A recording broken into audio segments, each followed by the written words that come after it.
Okay, this is David, who says, we have friends who do not celebrate Christmas because they say December 25th is really a pagan holiday. While I agree that Jesus may not have been born on December 25th, he certainly was born as described in the Bible. How do I respond to them? Well, in a sense, tell them they're right. You see, the winter solstice a couple of days later was the shortest day of the year, and the pagans had something called Saturnalia.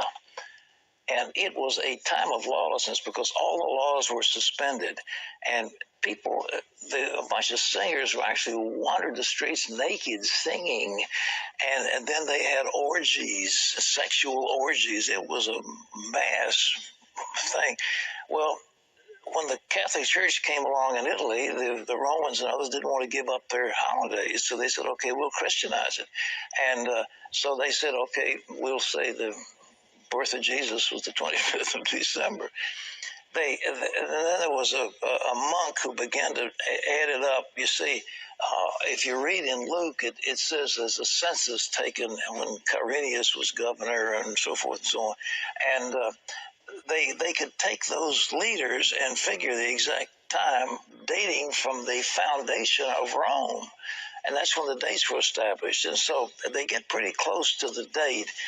But to say it's the 25th, shepherds were out abiding in the field, it gets a little cold at night. I mean, were they out there in the middle of winter? I don't know. I've been out there on the shepherd's field on Christmas Eve. It's very nice, but it's cold. And nevertheless, I mean, what was going on?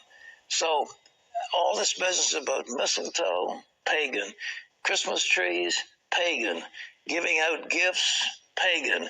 Every bit of it is pagan. Every single bit of it is pagan. We've Christianized it all. And so that's good. And so we have time. We celebrate for Jesus, and everybody gets all misty-eyed. But the truth is, they're all pagan. But the birth of Jesus. But the intent of the heart is what it's about. Exactly. So we have Christianized all these things. We give gifts in the name of Jesus. We celebrate his birthday. And it's a nice thing. So I'm very delighted, and I like Christmas. Okay, thanks for those questions. I hope I didn't shock you. I'm not being irreverent, but it's the way it is. So when you're putting your tree up. I finally got one of those fake trees, and it's beautiful. It's already pre-lit, and you just plug those little joints in, stick it up, and plug them in, and all of a sudden you've got a riot of light. I like all the decorations. The Founder's Inn is just loaded with decorations. It's very pretty. But pagan. But all to celebrate Jesus. Yeah, but Christianized pagan. All right.